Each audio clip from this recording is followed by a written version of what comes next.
Hello everyone, welcome to allrounder sibling. कैसे हैं आप सब? आई होप आप सभी अच्छे होंगे। लास्ट लेक्चर में हमने फिजिक्स आईसीएसई बोर्ड क्लास 7 का लास्ट चैप्टर हम कर रहे थे। ठीक है, इसका 4 पार्ट्स ऑलरेडी अपलोड हो चुके हैं। ये 5th पार्ट है जिसमें हमारा ये चैप्टर कंप्लीट हो जाएगा। और लास्ट लेक्चर में हमने इलेक्ट्रिक सर्किट और सर्किट डायग्राम्स का टॉपिक स्टार्ट किया था, जिसमें इलेक्ट्रिक सर्किट के बारे में हमने पढ़ लिया था। इलेक्ट्रिक सर्किट भी आपके दो टाइप के होते हैं, कंप्लीट होते हैं और एक इनकम्प्लीट होते हैं। कंप्लीट वो होते हैं जो क्लोज्ड होते हैं, ठीक है, और इनकम्प्लीट होते हैं आपके ओपन सर्किट। आज हम पढ़ेंगे elements of electric circuits. Electric circuit के एलिमेंट्स कौन कौन से हैं। जल्दी से वीडियो को लाइक कर दीजिए, शेयर कर दीजिए अपने फ्रेंड्स क्लासमेट्स के साथ और चैनल को सब्सक्राइब करना ना भूलें। चलिए स्टार्ट करते हैं। Elements of electric circuit. The part which constitute an electric circuit are called elements of electric circuit. जिन जिन पार्ट्स को यूज़ करके एक इलेक्ट्रिक सर्किट बनता है उन्हीं को हम बोलते हैं, उन पार्ट्स को, एलिमेंट्स ऑफ इलेक्ट्रिक सर्किट।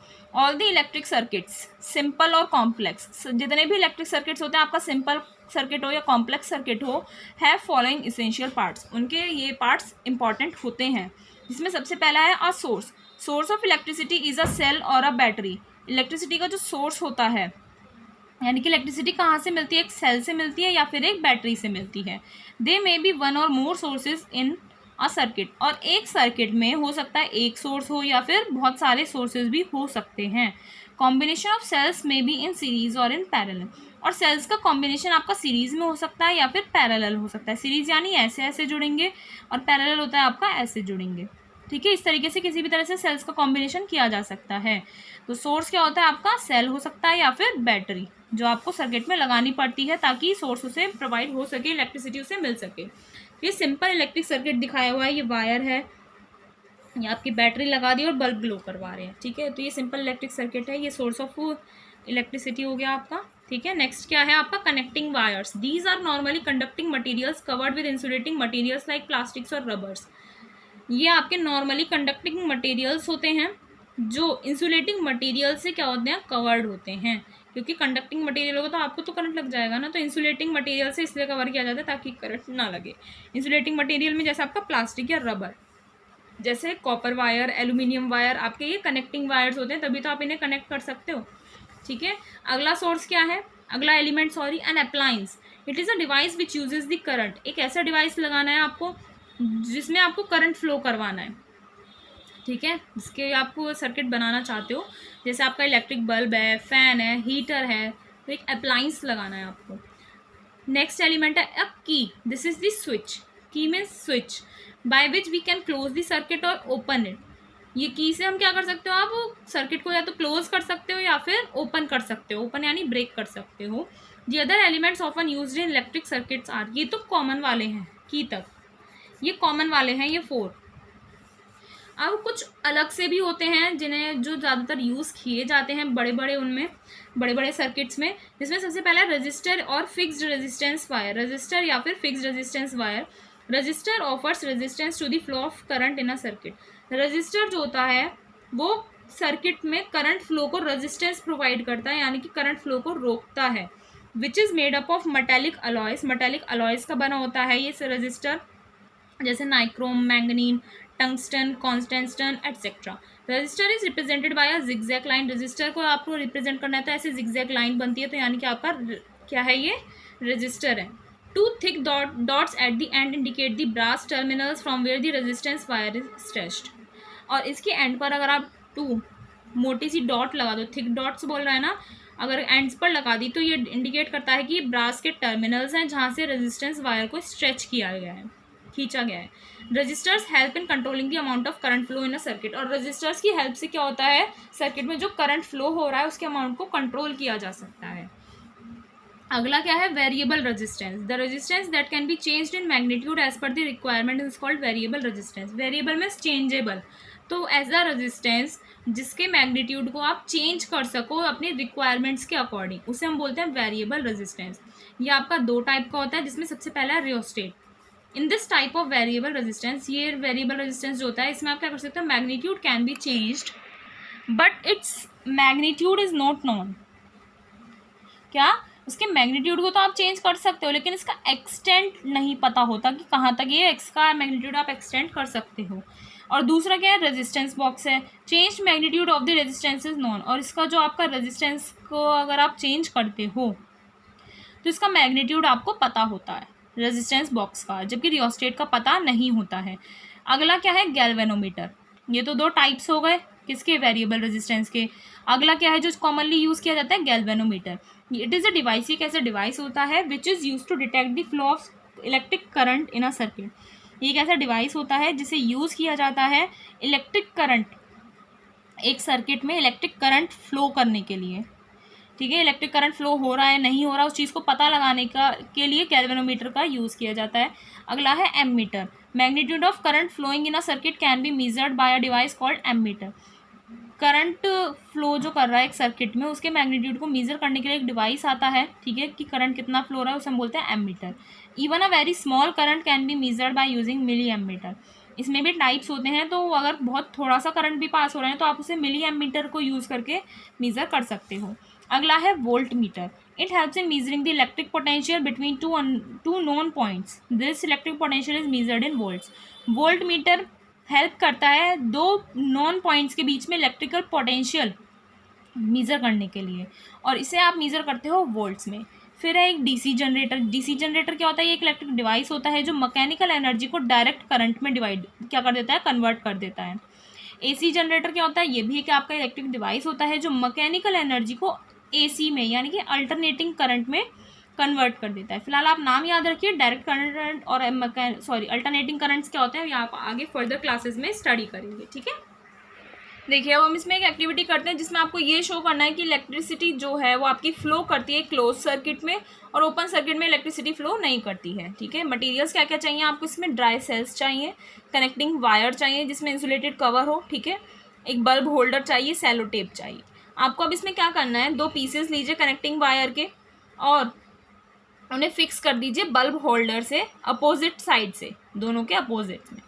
ठीक है, एक ड्राई सेल लीजिए, उसका एक वायर एक एंड से जोड़ दीजिए और दूसरा जो वायर है उसे दूसरे एंड से जोड़ दीजिए, और फिर उनको आप सेलो टेप से फिक्स कर दीजिए। ओके, क्या देखेंगे, जैसे ही दोनों एंड्स आप कनेक्टिंग वायर्स की कनेक्ट करोगे सेल से, तो बल्ब आपका ग्लो करने लगेगा। क्या रिजल्ट निकलता है, सर्किट आपका कंप्लीट है या क्लोज्ड है, करंट आपका क्लोज सर्किट में फ्लो करेगा। ठीक है, अब क्या करोगे आप, एक कनेक्टिंग वायर हटा दीजिए बल्ब में से, दोनों कनेक्ट किए थे ना, ये सेल है, एक यहाँ से कनेक्ट किया था एक यहाँ से कनेक्ट किया था, और ये बल्ब हो गया, बल्ब के दो पॉइंट से कनेक्ट किया था, ऐसे बन गया आपका सर्किट।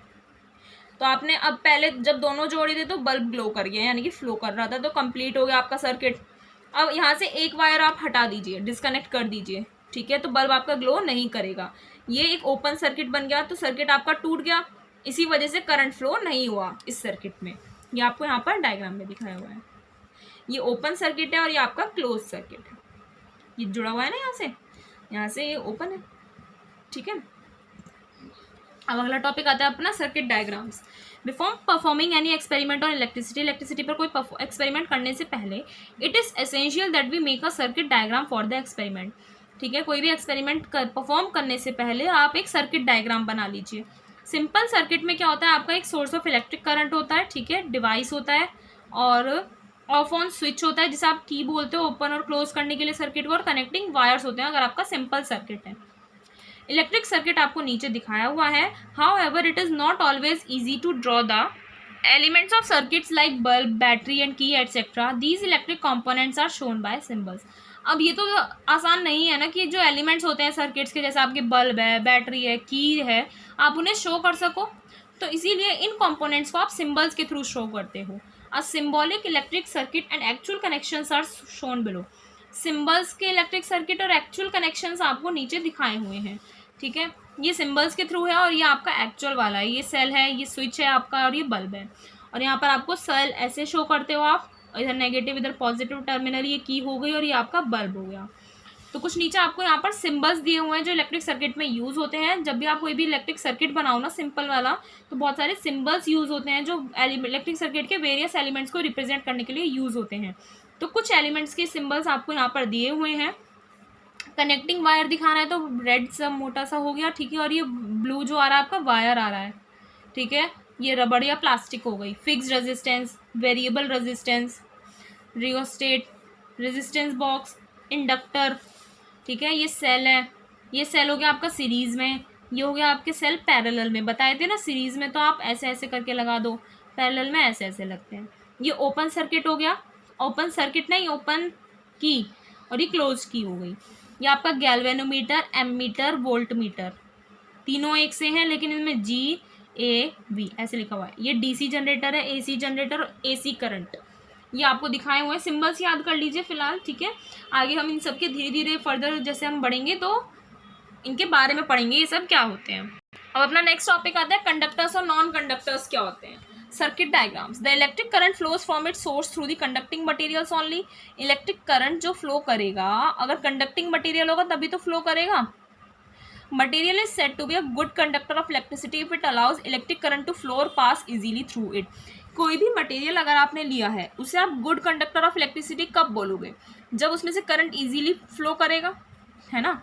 जैसे मेटल्स आए आपके आयरन, कॉपर, एल्यूमिनियम, उनकी सॉलिड स्टेट में है, या फिर salt solutions, acid solutions, alkali solutions, water होता है, ये सभी आपके गुड कंडक्टर्स होते हैं इलेक्ट्रिसिटी के।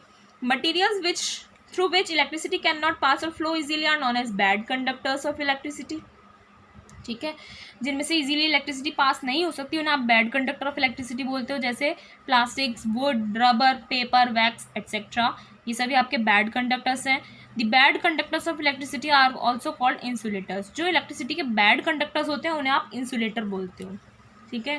कंडक्टर और इंसुलेटर का यूज़ पढ़ते हैं, uses of conductors and insulators. Conductors and insulators both are equally important for us. दोनों ही इक्वल इंपॉर्टेंस होती है दोनों की, दोनों इक्वली इंपॉर्टेंट है हमारे लिए। Conductors are use to let electricity flow in a circuit from one point to another. कंडक्टर्स से इलेक्ट्रिसिटी फ्लो हो जाती है एक पॉइंट से दूसरे पॉइंट तक। These conducting wires if touched accidentally may given electric shock. और इन कंडक्टिंग वायर्स को अगर आप अचानक से टच कर देते हो तो एक इलेक्ट्रिक शॉक लग सकता है आपको। These electric shocks are very dangerous. ये शॉक्स बहुत डेंजरस होते हैं। To prevent this shock current carrying material wires are covered with plastic coating which works as an insulator. और इसी शॉक से बचने के लिए करंट कैरिंग मेटल वायर्स को कवर किया जाता है प्लास्टिक की कोटिंग से, ठीक है, जो इंसुलेटर की तरह काम करते हैं। This insulator acts as a safety device. ये इंसुलेटर आपके सेफ्टी डिवाइस की तरह काम करता है जो आपको शॉक से और इलेक्ट्रिक फायर से भी बचाता है। इसीलिए वायर्स जो होती हैं, कॉपर वायर है या कुछ भी है, वो उन्हें रबर या प्लास्टिक से कवर्ड आती हैं वो। You have seen many instruments like screw driver, plier, tester et cetera used by electricians are covered with insulating materials. आपने बहुत सारे इंस्ट्रूमेंट्स देखे हैं जो इलेक्ट्रिशियंस के द्वारा यूज़ किए जाते हैं, जैसे स्क्रू ड्राइवर, प्लायर, टेस्टर, तो उनमें भी इंसुलेटिंग मटेरियल लगा रहता है। Insulating coverings make it easy to handle these devices without getting any shock. ये इंसुलेटिंग कवरिंग्स से क्या होता है, आप उस डिवाइस को इजीली हैंडल कर पाते हो, पकड़ पाते हो, और शॉक भी आपको नहीं लगता है। Remember that your body is also a conductor of electricity. आपको पता है क्या, आपकी बॉडी भी इलेक्ट्रिसिटी कंडक्ट कर सकती है, तभी तो बॉडी किसी को भी करंट लग जाता है और प्रॉब्लम हो जाती है ना। Thus we must be very careful while handling electrical instruments। इसीलिए हमें बहुत केयरफुल रहना चाहिए जब आप कुछ भी इलेक्ट्रिसिटी का काम कर रहे हो। You should never attempt to experiment with the electric wires and sockets। कभी भी कोई भी एक्सपेरिमेंट ऐसा नहीं करना चाहिए इलेक्ट्रिक वायर्स और सॉकेट्स के साथ। Also keep in mind that the electricity generated by portable generators is equally dangerous. और पोर्टेबल जनरेटर्स के द्वारा भी जो इलेक्ट्रिसिटी प्रोड्यूस करी जाती है, वो जनरेट करी जाती है, वो भी क्या होती है, डेंजरस होती है। So use only electric cells for activities related to the electricity. इसीलिए इलेक्ट्रिसिटी से रिलेटेड आपको कोई भी एक्टिविटी अगर करनी है तो सिर्फ इलेक्ट्रिक सेल्स का ही यूज़ कीजिए। समझ में आया। हमारा नेक्स्ट टॉपिक आता है resistance. We have studied that conductors are those that allow electric current to pass through them. अभी हमने पढ़ा कंडक्टर्स क्या होते हैं जिससे इलेक्ट्रिसिटी इजीली पास हो सके। However all conductors do not allow electric current to pass through with the same ease. लेकिन सारे कंडक्टर्स इलेक्ट्रिसिटी पास नहीं करवा सकते उसी तरीके से। जैसे सिल्वर, कॉपर, निकल, ये सभी कंडक्टर्स हैं, लेकिन इन सब में से सिल्वर बेस्ट कंडक्टर है, कॉपर जो है वो निकल से अच्छा है, लेकिन इतना अच्छा नहीं है जितना अच्छा सिल्वर कंडक्टर है, ठीक है। It allows passage of current more easily as compare to nickel. Silver में से करंट इजीली पास हो सकता है, लेकिन निकल में से इतने आसानी से पास नहीं हो सकता। सो वी सी दैट, हमने ये देखा, निकल ऑफर्स मोर रेजिस्टेंस। निकल से ज़्यादा रेजिस्टेंस निकल ने ऑफर किया as compare to copper, and copper offers more resistance than silver, और कॉपर जो है वो ज़्यादा रेजिस्टेंस प्रोवाइड करता है सिल्वर से. So we can define resistance as quality of conductor. ठीक है, रेजिस्टेंस क्या होता है? क्वालिटी होती है किसी भी कंडक्टर की जो इलेक्ट्रिक करंट के फ्लो का अपोज कर सके. रेजिस्टेंस को अगर आप शॉर्ट में बोले ना, क्या बोल सकते हैं? ऑब्स्टिकल. एक बाधा होती है, ये क्या होती है? आपकी बाधा होती है जिससे इलेक्ट्रिक करंट आसानी से, मतलब आप उसे इलेक्ट्रिक करंट को अपोज कर सको, रोक सको.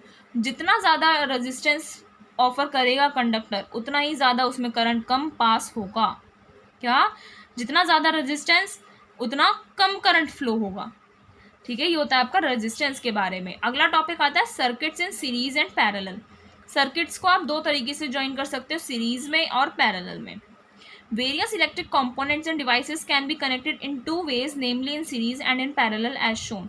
बहुत सारे इलेक्ट्रिक कंपोनेंट्स और डिवाइसेस हैं जिन्हें आप दो तरीके से ज्वाइन कर सकते हो, सीरीज में भी कर सकते हो और पैरेलल भी कर सकते हो. ये आपको यहाँ पर दिखाया हुआ है, ये सीरीज में है और ये आपका पैरेलल में है. ठीक है, ये सीरीज में है और ये आपका पैरेलल में है. The characteristics of a circuit in series. जो सीरीज वाले हैं उसके क्या फीचर्स हैं, क्या अच्छा है उसमें? All electric appliances work simultaneously. It means all the bulbs and lights will work simultaneously. सारे जितने भी इलेक्ट्रिकल अप्लायंसेज आपने उस सर्किट में ज्वाइन किए हैं वो साइमल्टेनियसली यानी कि लगातार एक साथ काम करेंगे, यानी कि सारे बल्ब्स, सारी लाइट्स एक साथ जलने लग जाएंगी. If one appliance is switched off or goes out of order, no other appliance works. अगर एक अप्लायंस काम करना बंद कर देगा, स्विच ऑफ हो जाएगा, तो दूसरे अदर अप्लायंसेस भी काम नहीं करेंगे अगर वो सर्किट आपका सीरीज में है. It means you can not switch off a fan और light off your house as all other appliances in house will also stop working immediately on switching off any of the appliance in house. इसका meaning क्या हो गया? अगर आपके घर में भी सीरीज की ज्वाइनिंग होगी, ठीक है, सीरीज में लगे हुए होंगे, तो आप एक फ़ैन या एक लाइट भी आप अपने घर में बंद नहीं कर सकते, क्योंकि अगर आपने एक फ़ैन या एक लाइट या कोई भी एक अप्लायंस बंद कर दिया, स्विच ऑफ कर दिया, तो सारे जितने भी अप्लायंसेज हैं आपके घर के वो सभी बंद कर हो जाएंगे काम करने. समझ में आया? एक बंद करा तो आपके सारे अप्लायंसेज घर के बंद हो जाएंगे. इसीलिए सारे कनेक्शंस आपके सीरीज में होते हैं, पैरेलल में होते हैं आपके घर में जितने भी कनेक्शंस होते हैं. Different appliances share the applied voltage and so none of them works to its optimum capacity. Different appliances जो होते हैं आपके, वोल्टेज जो आपने अप्लाई किया उसे शेयर करते हैं, इसलिए कोई भी उनमें से अपनी ऑप्टिमम कैपेसिटी तक वर्क नहीं कर सकता. दिस मीन्स अ ट्यूबलाइट और a bulb will not give light equal to its rated wattage. एक ट्यूबलाइट है या एक बल्ब है, जितना उसका रेटेड वेटेज है उतना ही नहीं देते, वो कम या ज़्यादा भी दे सकते हैं. It will give less light और fan will revolve with slow speed. या तो वो कम लाइट देंगे, ठीक है, जितना उसका वेट वाट बताते हैं ना कि इतने वाट की है ये लाइट, इतने लाइट वाट का ये है, तो उतना नहीं देते, उसके बराबर तो बिल्कुल नहीं दे सकते. ठीक है, स्लो देंगे या फिर ज़्यादा होगा, ज़्यादा तो नहीं होगा, स्लो कम ही रहता है ज़्यादातर. अब ये तो हो गए आपके सीरीज़ में जो सर्किट होता है उसके. अब हम पढ़ेंगे पैरेलल सर्किट के characteristics. All the electrical appliances work independently. जितने भी इलेक्ट्रिकल अप्लायंसेज आपने ज्वाइन किए हैं वो इंडिपेंडेंटली काम कर सकते हैं, जबकि सीरीज़ में आपका क्या होता है? सीरीज़ में इंडिपेंडेंटली वो सारे अप्लायंसेज वर्क नहीं कर सकते. ठीक है, इसमें क्या होता है? पैरेलल में अगर एक अप्लायंस आपने स्विच ऑफ कर दिया या वो एक अप्लायंस ख़राब हो जाता है तो बाकी के अप्लायंसेज आपके कंटिन्यूसली वर्क कर सकते हैं. ठीक है, ऐसा होता है ना कभी, अगर जैसे एक लाइट ख़राब होगी तो सारी लाइट्स थोड़ी ख़राब हो जाती है आपके घर की? नहीं होती, क्योंकि वो पैरेलल में होता है वो सर्किट. सेम वोल्टेज अवेलेबल होता है सारे अप्लायंसेस को और वो अपनी फुल कैपेसिटी तक काम करते हैं अगर पैरेलल में है आपका सारे सर्किट्स. अगर क्या सारे घरों में पैरेलल ही होता है. ठीक है, the electric connections in our homes are in parallel. हमारे घर में जितने भी इलेक्ट्रिक कनेक्शंस होते हैं वो पैरेलल सर्किट में होते हैं, याद रखिएगा. Wiring is done in the form of a large ring called ring system. Wiring जो होती है वो लार्ज रिंग के फॉर्म में होती है जिसे हम रिंग सिस्टम बोलते हैं. मेन एडवांटेज क्या है रिंग सिस्टम का? That electrical supply can be made available at any point in the house. Electrical supply आप अगर रिंग सिस्टम है ना, तो रिंग सिस्टम से आपके किसी भी हाउस, आपके पूरे घर में किसी भी पॉइंट पर इलेक्ट्रिकल सप्लाई आप अवेलेबल करवा सकते हो. Since circuit is in parallel, अब सर्किट आपका पैरेलल में है, जितने भी अप्लायंसेज हैं आपके वो इंडिपेंडेंटली काम करेंगे. स्केच डायग्राम आपको नीचे दिया हुआ है रिंग सिस्टम का, ये रिंग्स बनी हुई हैं, ठीक है। ये बाथरूम, ये लाइफ फ्रॉम पावर हाउस, ये पावर हाउस न्यूट्रल, ये room 1 room 2 kitchen ground on और अर्थ, ये अर्थ हो गई आपकी, ठीक है। तो यानी कि रिंग सिस्टम में वो सब अरेंज्ड होता है और पैरेलल में होता है। पैरेलल में होने से क्या होता है, आपके सारे appliances simultaneously work, independently work करते हैं, सॉरी, ठीक है, इंडिपेंडेंटली वर्क करते हैं। अगर एक चीज़ ख़राब हो जाती है एक जगह की, तो ऐसा तो नहीं है कि बाथरूम की लाइट ख़राब हो गई, तो ऐसा तो नहीं है कि लाइट रूम की भी ख़राब हो गई, किचन की भी ख़राब बंद हो गई, काम नहीं कर रही है, या स्टेयर्स की भी काम नहीं कर रही है, ऐसा तो नहीं होता ना, बस बाथरूम की तो बंद रहती है, फिर बाकी तो काम करती हैं। पैरेलल में ये फ़ायदा रहता है, ठीक है। तो ये चैप्टर हमारा यहाँ पर फिनिश हुआ। नेक्स्ट लेक्चर में हम इसके एक्सरसाइज और क्वेश्चन आंसर्स कंप्लीट कर लेंगे। तो वीडियो के अच्छे से देखिए, समझिए, और आपको कुछ भी डाउट है तो आप हमसे कमेंट सेक्शन में पूछ सकते हैं। ये बुक हमारी कंप्लीट हो गई है, बस एक लेक्चर बचा है जिसमें हम एक्सरसाइज और क्वेश्चन आंसर्स कंप्लीट कर लेंगे। ज़रूर लाइक कीजिए, शेयर कीजिए अपने फ्रेंड्स क्लासमेट्स के साथ, और मिलते हैं नेक्स्ट वीडियो में नेक्स्ट लेक्चर के साथ। Thank you.